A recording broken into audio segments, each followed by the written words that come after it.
77 WABC and Bergen Newbridge Medical Center honor the life of legendary broadcaster and our friend, Ernie Anastas. Hi, it's Ernie Anastas. You know, your thoughts can affect how you feel. Bergen Newbridge Medical Center is the largest hospital in New Jersey, providing comprehensive, equitable, compassionate, and high-quality emergency inpatient and outpatient medical care, plus mental health services and substance use disorder treatment. The Bergen Newbridge team can address your total health needs in one convenient location. Call 201-225-7130 for an appointment or newbridgehealth.org. This is Let the Record Show. Now, here are your hosts, Judge Richard Weinberg, Essayist and commentator Eric Levine, and Suffolk County Republican Committee Chairman Jesse Garcia. Welcome back to Let the Record Show. Chairman Jesse Garcia. Our esteemed co-host is traveling today to be with his son who's graduating from college. With us is noted attorney, commentator, and essayist Eric Levine, our other co-host, and I'm Judge Richard Weinberg.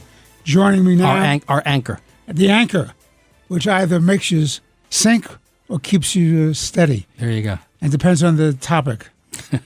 So, joining us is my very good friend, Jody Giglio, who is a member of the State Assembly, formerly a member of the Town Board, a councilwoman in Riverhead, New York. I've known Jody for years. An outstanding legislative leader, a smart businesswoman, a blessing to have in a legislative body where you have people who've never had real jobs making legislative decisions and public policy decisions with respect to economics and public safety, law and order, economic development, environmental issues. It's always good to have somebody who's practical, and that's a very limited, small minority. Jody, welcome to our show. Thank you for being here. Thank you for having me, Richard. It's great to be here with you, with the both of you. So, as I just indicated before we went on the air, our esteemed Governor Hochul, announces at 9 a.m. this morning there's a deal amongst the legislative leaders, and so we expect a flurry of lawmaking, legislators voting for legislation they haven't read, nor do they understand, even if they have read it, and pushing through after, 6 or 7 extensions on the budget dates, because you're behind. Yeah, today's 9. Today's 9. So they just did another extender because the Speaker of the Assembly, Carl Hastie of the Bronx, said to the press, he says, there ain't no deal here. I don't know what the governor's talking about. And I think he may have said that she's misrepresenting the facts. I think he used another word, but misrepresenting the facts. So, Assemblywoman Giglio, please tell me what's going on in Albany with respect to our budget. Okay, well, again, Richard, thank you so much for having me. And I represent the 2nd Assembly District, which is the east end of Long Island on the North Fork and the South Fork, because I go from the Sound to the Bay. And I'm really happy to be here with you. But I'm really not happy with what's happening in our state. And what's happening in our state is this rhetoric of tax the rich, and we are going to spend to make everybody convert to electric. We're going to build the infrastructure. We're going to put it on your utility bill. We're going to put it on our truck drivers that are delivering the merchandise that we want to buy, whether it be from the grocery store or the local store or your favorite deli or your favorite bakery. And we are going to tax those trucks more. We are going to tax our small businesses.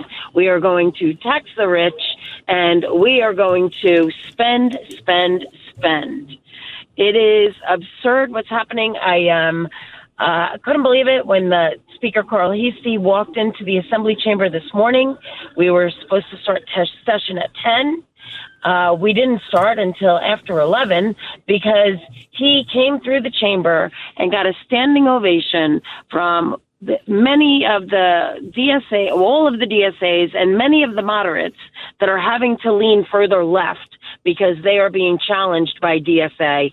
And they gave him a standing ovation for holding his ground and for not giving them what they want, which is tax the rich, New York for all, which means that, immigrants that are here, not legally, that they have access to the same services that you and I, who pay a lot of money in taxes, do.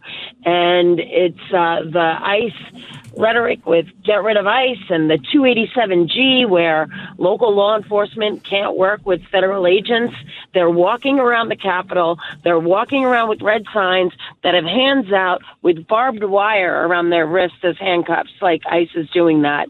And they are 12 people got arrested in the Capitol last week for the New York for All folks.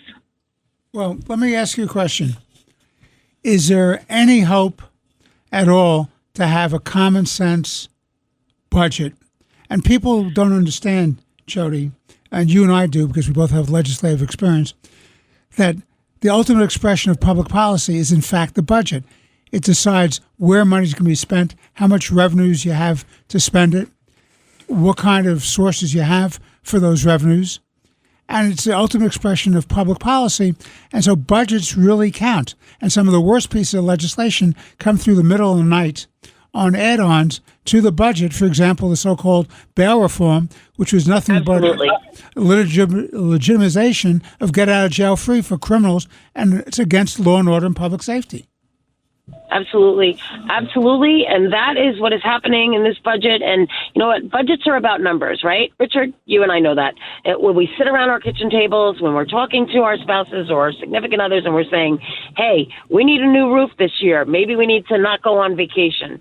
And we're thinking of ways to cut back so that we can meet our obligations to our families, to our houses, to our businesses. And they are just saying, let's spend more, let's let it ride, and let's tax the rich. Our budget went from $175 billion to the proposed $264 billion in less than 10 years. And it's not getting any more affordable for people to live in New York. And when they come to me and they say, what can you do about my utility costs? What can you do about my cable bill? What can you do about the cost of groceries at the supermarket? What can you do about my car insurance? What can you do about my homeowner's insurance? And I tell them, this state has been voting for one party for 8 years. Has your life gotten any better? And the reply is always no. My life has not gotten better. So, now they're coming around and saying affordability, affordability, affordability, just like Governor Hochul said before her last election that she was not going to implement congestion pricing. And what did she do the day after election? Implemented it. She absolutely implemented it. It was a total fraud on the voting public. Yep. And I think those are the deals that are being made now. I think that she's saying, I'm not going to put it in the budget, but I will do it the day after I get elected. Or I want it in the budget saying that we're going to pull back on the unfunded mandates to our school districts, which, by the way, are trying to budget right now with the unknown of how much aid they are getting from the state of New York. So they have to pretty much assume that they're not getting funding from the state of New York because we don't have an adopted budget, and they have to go out for a vote on their school district budgets, and they have no idea how much they're getting from us. We just had South Country School in Bellport that we really had to bail out. We are lending them millions and millions of dollars because they overspent their budget for the last 2 or 3 years. Well, let me just Jody, let me make this point, and I want to turn it over to Eric. It's even more problematic for the people in New York City because New York City, under the New York City Charter and the Municipal Home Rule Law, has to adopt the budget by June 30th. The mayor is supposed to put in his executive budget by May 1st. Julie Menon, the Speaker of the Council, is a common-sense Democrat, extended it to May 15th. If you don't have a state budget, how are they supposed to cut a deal and meet their obligations under the City Charter and Municipal Home Rule Law to have a balanced budget? Because they can't deficit spend when you're in New York City. And that's a real problem. Well, I'm sure you've heard in the press that they're going after the firefighters' pension fund in New York City. Yeah, they want to use that money. They want to jeopardize that money, right? Yes, they want to jeopardize that money. So they want to take money away from public safety, essentially, and, try and balance the budget with people's pensions. That is not a bright future for any civil service worker in this state. I'll tell you that. Eric. So welcome. Your observation about the DSA, the Democrat Socialists of America, I think is 100% right. I think what's in large part happened is that the Democratic Party is dead. That dead carcass has been filled with communists and socialists from the DSA. They hate America. They're communists. They're anti-Semitic. They impose the Green New Deal, which even some of its former proponents have admitted was just a hoax. They prevent fossil fuels from coming out of the ground. There's no nuclear power, no natural gas. Taxes go way up. We have sanctuary states. We have sanctuary cities. The state is owned and run and operated by public employee unions, teachers unions in particular. And yet, we just elected a DSA mayor, an anti-American communist Jew-hating mayor. We have a governor that's basically under the control of the mayor. We have 2 U.S. senators are basically afraid of the mayor. The state assembly and the New York State Senate have huge Democratic majorities, and Republicans have little or no say in the way the state is being operated. Well, let me just finish. Okay. So, yes. So it is pretty clear to me that the state is in a death spiral, and absent some extraordinary event, it's going to continue into this death spiral. My question is, if I am right that we are entering this death spiral and the Democrats and DSA are this awful, why can't Republicans win? That's a great question. And you know what? There are so many people that are on the public dole that they are afraid that if they vote in Republicans, that they're going to lose all their benefits. I'm the ranker for New York State for people with intellectual and developmental disabilities, and I'm very passionate about it. And we have made a lot of headway when it comes to the care and the people that care for people with intellectual and developmental disabilities. I can tell you that I have had those conversations with them. You know, you used to be at the top. I say the same thing to our veterans and to our seniors. You used to be top priority. Now where are you? You're at the bottom. Who's first? The New Americans, in the Office of New Americans. I said, so your life got a little bit, is not as great as it used to be on the old Democratic Party that you used to know. And you just have to get the message out there that is your life better than it was 8 years ago when one-party rule came into play, when you have a governor Democrat, you have a Senate Majority Leader, Stuart Cousins, Democrat, and you have an Assembly Leader, Heastie, those three sitting in a room, and with all of their legislative body and their wants that they want for their districts, which is not in the best interest and definitely not fiscally responsible for all the residents of New York State. And you've got to get them to change their minds and their way of thinking, because the old Democratic Party that they used to know, it doesn't exist anymore. And it's only going to get worse with this Democrat Socialists of America, where they want everybody to be poor. They want everybody to be dependent on the government. They want everybody to struggle and not be able to pay their bills. And they want the bread lines, in my opinion. And they're going to live high on a hog. So, but what's the message? I mean, we have Bruce Blakeman who's running for governor. Hopefully he can win. You know, jury's out. So too. That would be great. But where is the Republican Party? I got to tell you, I've been looking around the New York State. I grew up in Suffolk County. I grew up in Huntington. I now live in Westchester. Mike Lawler is my congressman. But yeah, you sit behind me in the assembly. So you look around New York State.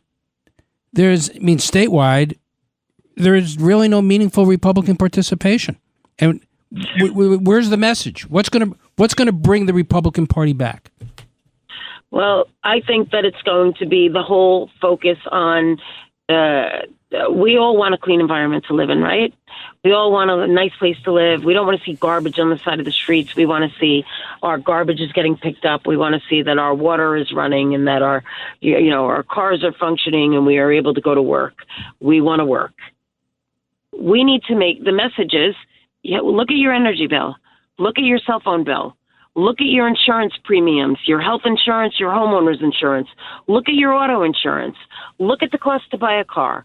Look at the drive of government to get you to move in a different direction. And people aren't buying it anymore. They aren't buying what they're selling. And I think that there is going to be an uprise of people, and it's a matter of getting out the vote. It's a matter of, is it more important for you to work that overtime or to make sure you get your vote in by getting to the polls a little bit earlier? You know, it's prioritizing Election Day to make sure that everybody gets out to vote, because when they do get out to vote, they're not going to vote for this crap that the Democratic Party, one-party rule, has been doling out to them for 8 years. I mean, we don't even know what the number is that were spent on immigrants that came here. You know, it was $5 billion 2 years ago. Who knows how many billion it was last year? Because they've gotten better at hiding that. But people are angry. You know, there's $200 million in the budget. I asked it at the Ways and Means Committee when we did our first budget proposal. There's $200 million in the budget for legal defense for illegal immigrants that are accused of committing a crime and that are facing deportation. $200 million of our tax money to pay for their legal defense. For men that raped 10-year-old girls. Your money is going to pay for their legal defense to stop their deportation. Disgusting. Now, you're talking about how school districts are going to have to come up with their budgets without knowing how much money is available to them. Frankly, none of it really matters unless you can get the public employee unions and the teachers unions in particular under control. It doesn't really. There's never going to be enough money, until that cycle's broken. Yeah, and you know what? There is a lot of talk about it, and the governor talked about it when she said, "Oh, we're going to hire the Rockefeller Center to prepare this report on how the school districts, how the foundation aid should work for the school districts." And I didn't see anything in that report about. I mean, I have seven school districts in my district of 140,000 people. That's 7 superintendents, 7 deputy superintendents, 7 nurses, 7. I mean, you get where I'm going. When I talk to my friends who moved from New York to North Carolina or to Texas or to Florida, they say, you know, the school districts are by counties. But, you know, that is something that has been discussed for how many years? 100 years, 200 years? What are we talking about here? Why are school districts? And listen to me, when I tell you that I know the teachers, and the teachers love their students. Every teacher that I have ever met loves their students. Love teachers. It's the teachers' unions. Love the teachers. It's the unions. Right, but it is so top heavy with administrative costs that the money is not coming down. And the fact that they're trying to do away with all the AP classes and they don't want the smarter kids to get smarter. They want everybody to learn on the same level is nonsense. Who are our future leaders? Who are our future innovators? Save AP, cut social justice and diversity, equity, and inclusion, which are inherently racist, anti-Semitic, and unconstitutional. Say you want to cut administrative budget, you get rid of the DEI folks and all these school systems. There'll be millions of dollars available for teachers. They come to me all the time and they say, and I said, you know what happened to a merit-based society? What happened to this was my education and this is what I've done with it? What happened to the innovators? And you're 100% right. And I think that our president is working on that, on the diversity, equity, and inclusion. And we're seeing him do it on a federal level and trying to get it to trickle down to the local level, because it should be based on merit, not on the color of your skin. Well, Jody, I have to tell you, it's always a pleasure talking with you and seeing with you.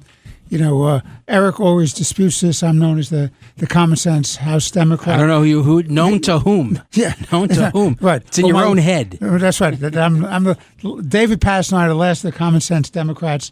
I'm hopeful. There may be an epiphany in my party to take back sanity. But in the meantime, the only common sense solutions seem to be coming from the Republican Party, and I'm very hopeful that in this election cycle that you're going to pick up more seats in the state assembly, more seats in the state Senate as a counterbalance. It'll be absolutely wonderful to have a Republican governor. You have to break this one-party monopoly This one-party monopoly does not act in the public interest. It's all about sustaining themselves. This idea of on this level 6 of the pensions of giving more money to these union bosses to spread around is incredible. You don't have the money to do that. You know that better than I do, being in the Assembly. That's, of course, us billions of dollars a year, which would be better spent.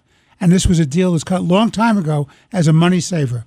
So their willingness, that is the Democrats, to repudiate all common sense and to just go along to get elected and to keep themselves in place is very frightening, which is why this is one common sense Democrat who supports Republicans for the state legislature and for the Congress and for higher office.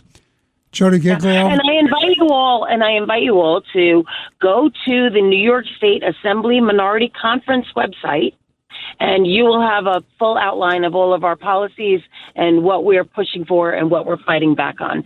So I invite you all, and that's how we're going to get the message out, is just by sharing stories, and you'll get all of our newsletters, you'll get all of our updates on our weekly happenings in the Assembly, and I think it's going to take outrage for people to get out and vote this year, but it's very important that everybody gets out and votes, and I'm not telling you how to vote, but I'm just saying if you're happy with the way your life is now, continue voting the way you are, and if you want to see a change, we have to change the governor. Well, Jody, thank you very much for being with us this week. It's been a great conversation. We loved having you on. On behalf of Chairman Garcia, Eric Levine, and myself, I want to thank you for being here today. This has been Let the Record Show. We look forward to being with you again next week. As always, God bless you, God bless your families, and of course, God bless America. Thank you very much for listening.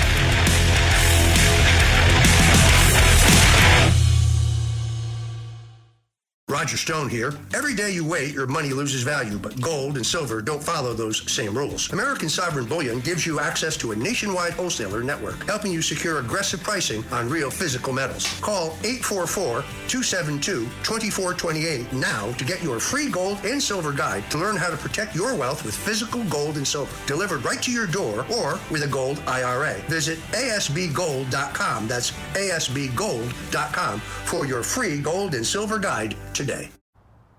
Hey, sweetie, your mother showed me this Carvana thing for selling the car. I'm going to give it a try. Wish me luck. Me again. I put in the license plate. It gave me an offer. Unbelievable. Okay, I accepted the offer. They're picking it up Tuesday from the driveway. I haven't even left my chair. It's done. The car's gone. I'm holding a check. Anyway, Carvana, give it a whirl. Love ya. So good, you'll want to leave a voicemail about it. Sell your car today on Carvana. Pickup fees may apply.